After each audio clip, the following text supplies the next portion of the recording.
I do not give a if white people go extinct. And the reason why is because I'm not a white supremacist. I don't think that white skin is inherently better because I'm not a idiot. I get so many messages like this, like, oh my god, like, you don't care about the white man, like, white men are so oppressed, and you don't care if we go extinct. I don't care.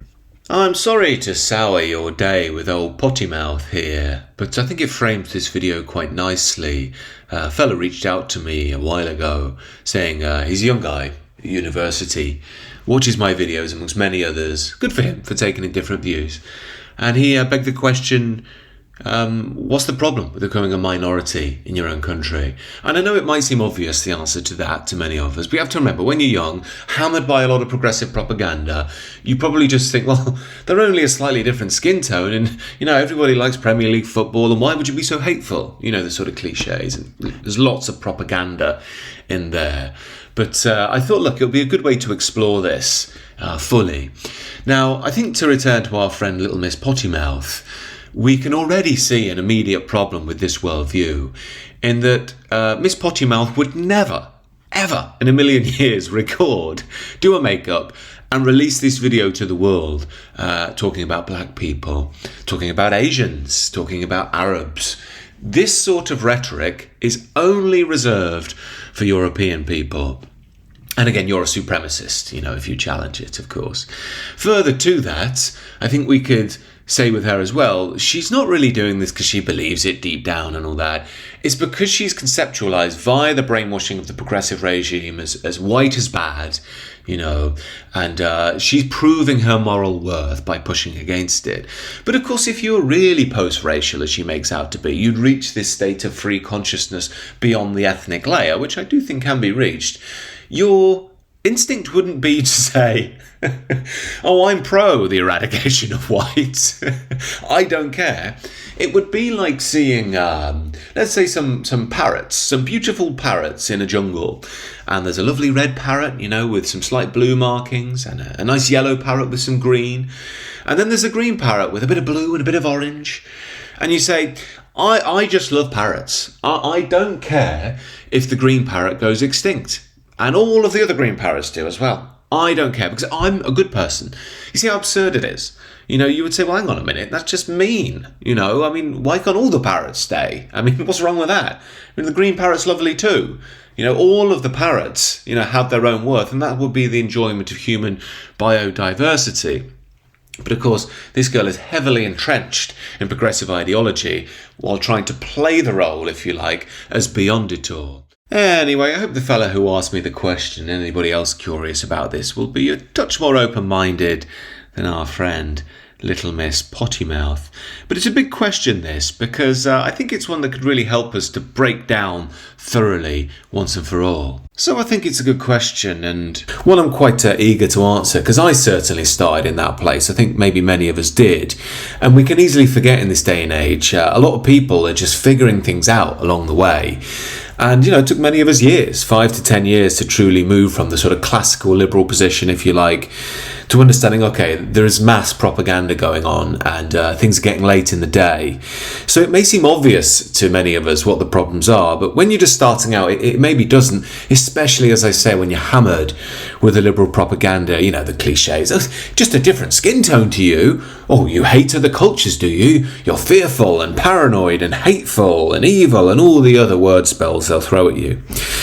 Now, again, as I say, it took me a while to work through this, but the first thing I want to start with is by saying, you know, I don't want to speak for everyone, but I'd certainly say for myself, I think I've got to the point where, of course, cultural integration is very hard in and of itself.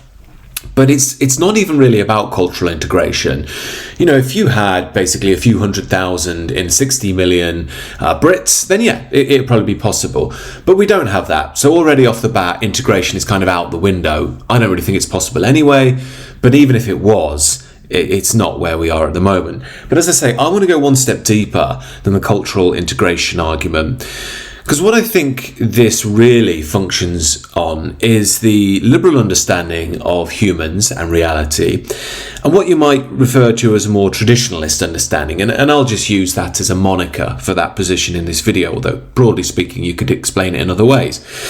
So, as is often explored in our circles, you have the idea of blank slate liberalism. That's almost the underpinning ideology of our age. The idea being essentially that life is total nurture rather than nature. I.e., it doesn't really matter where you're from, it's just about what culture you're imbued with, and everybody will be the same. So you can move a bunch of Somalians to France and integrate them in French culture, European humanism, rationalism. In 25 years, they'll be just like your average Frenchman.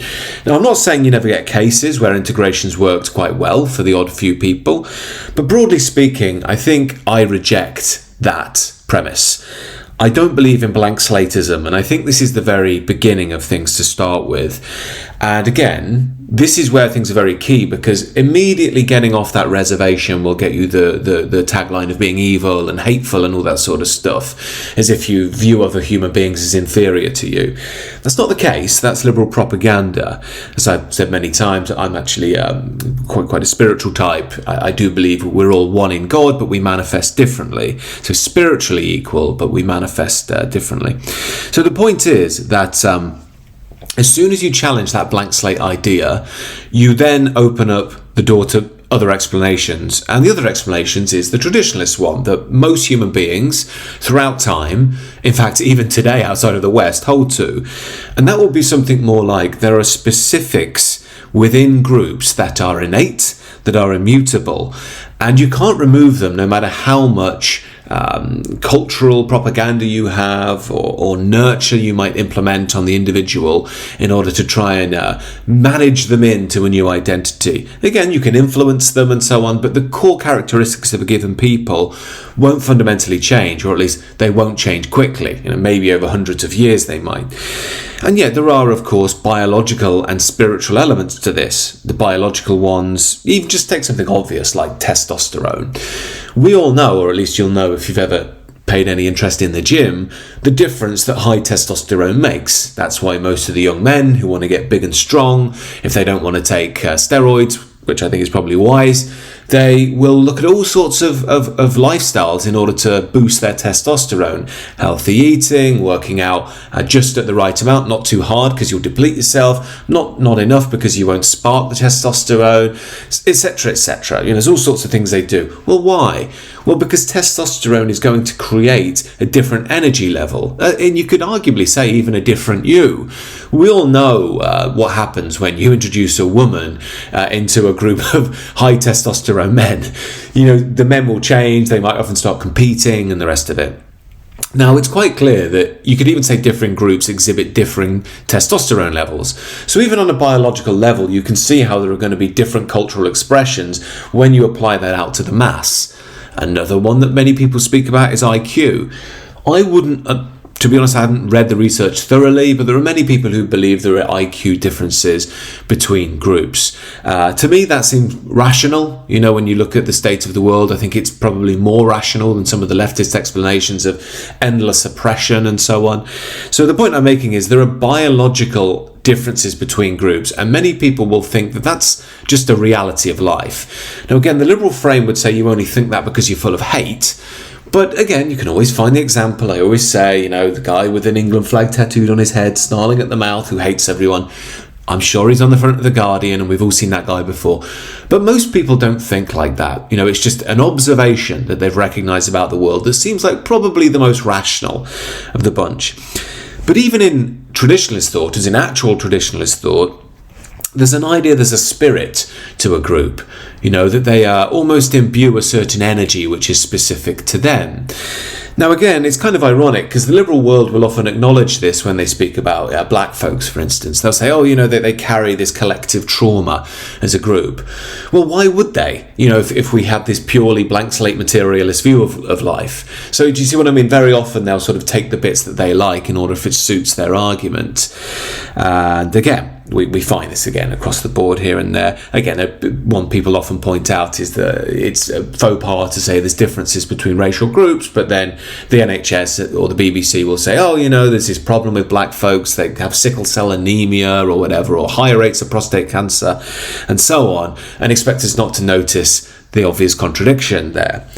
But the point I'm making is, more broadly speaking, there is a belief outside of the liberal frame that we're not blank slate, that we're very similar in many ways, and in some senses other groups have qualities which are superior to others. But broadly speaking, the essence of what we are is reflected in the cultures that we build.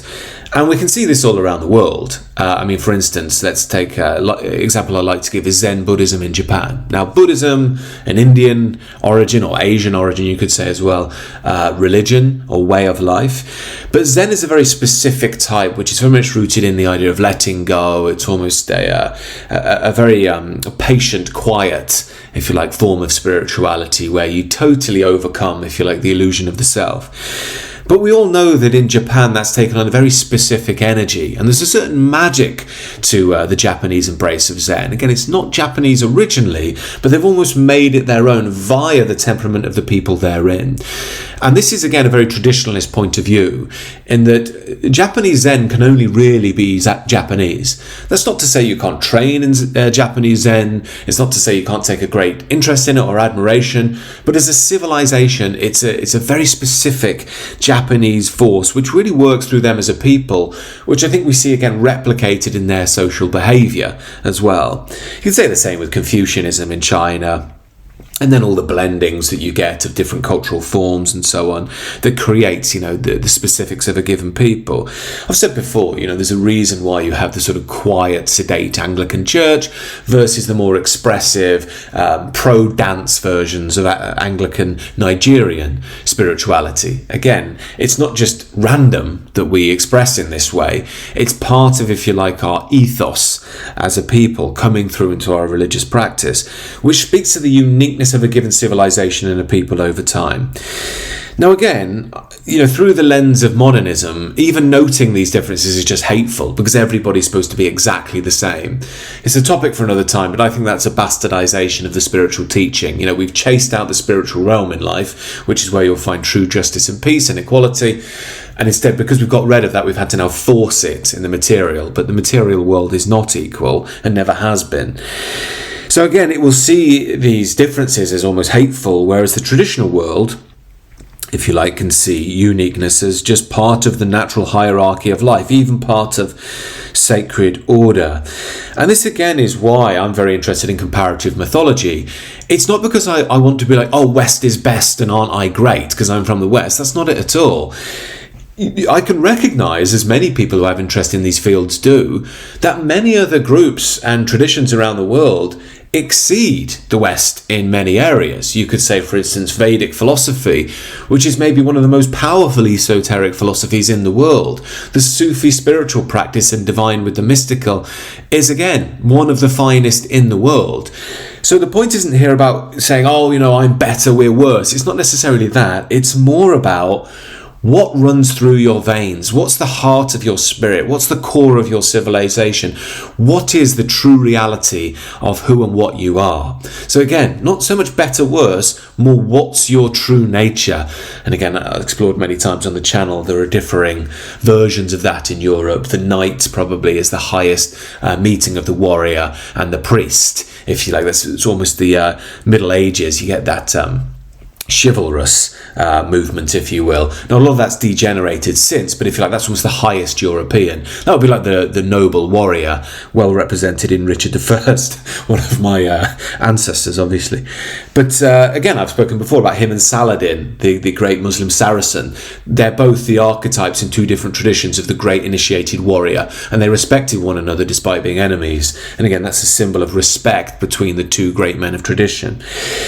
So the point is that, again, you can disagree with the traditionalist position, but I think calling it evil in and of itself is something of a bastardization that's come from the liberal system. It wants to make you think thinking outside of the liberal frame is sick and twisted and disgusting in order to maintain its power.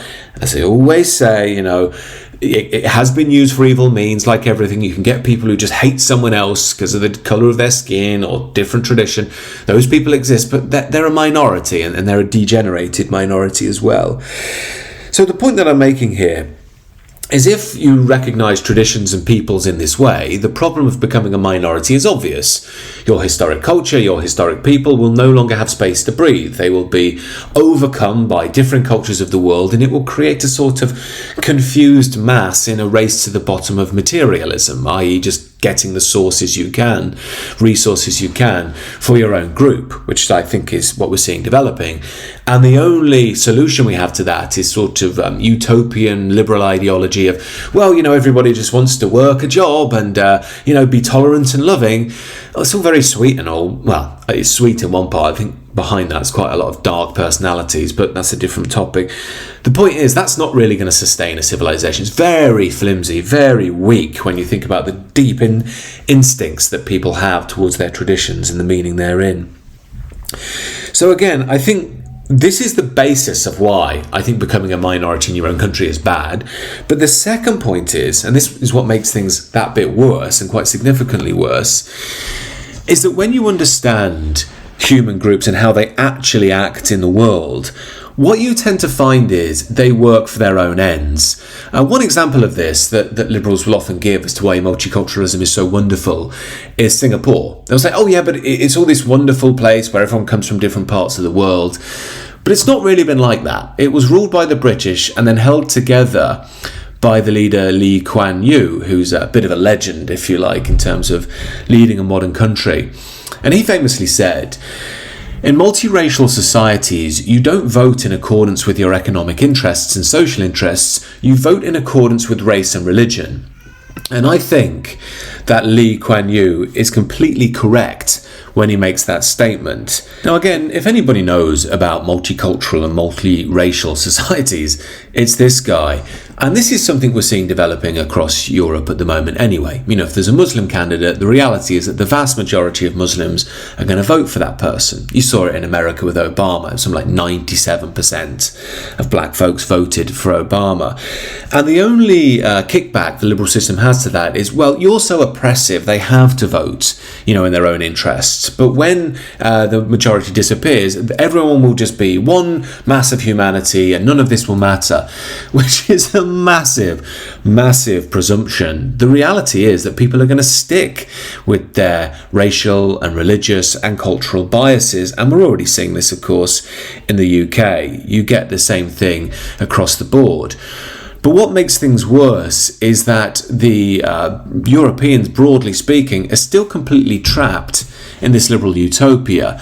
This is well represented by, typical one of these London lovey liberals who's completely detached in a sheltered elite, Joanna Lumley. Now, I have I'm an immigrant. I was born in India. I've got my British papers signed at home to show that I belong. So I'm very wary of all this judging people. I think it's detestable. Our energy in the world should be, again, looking out. We should see why people have to leave faraway countries and prefer to come here. It's usually because of climate change has made their lands untenable, or strife and conflict and hatred and division has made their country unlivable in.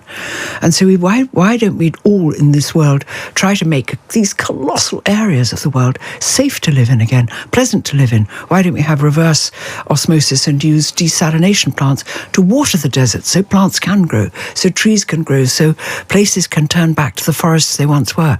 Why don't we try to do that rather than setting up boundaries and walls to block people out? We're not thinking straight. Now again, it's all so sweet and wonderful what she's saying, but she really doesn't realise she's part of a completely sheltered bubble. She has no understanding of actual reality. And again, does anybody seriously believe that Joanna Lumley is Indian? Does anybody out there think, oh yeah, when they look at her, she's an Indian? Clearly she's English. She's as English as they come. And this is the point, we're increasingly expected to believe in total absurdities. And again, this is getting worse and worse because, as we saw recently, 3 Epping protesters protesting against asylum seekers were given longer sentences than a migrant rapist who sparked the disorder. Now, this was done by an English judge, and the reason that he does this is, again, because he's completely imbued in the liberal ideology, i.e. the poor migrant rapist probably doesn't understand what he's doing, and these evil far-right bigots protesting, why is he giving them harsher sentences? Because he believes in his moral frame that the protesters are the real problem. They threaten liberal power. But we can see again on the flip side, even the supposed progressives who believe in the quote-unquote multicultural society do go for their own interests. Humza Yousaf, he is as progressive as they come. But just listen to this when he's amongst his own people. I would say hand on heart now that we are at a tipping point in this country, and it's reflected in other countries as well, where we either try and do something different, to try and self-organize Muslims, to represent ourselves better, to use our resources better, and to influence the countries that we live in better than we have done already. Brother Hamza is a relatively rare and unique political talent.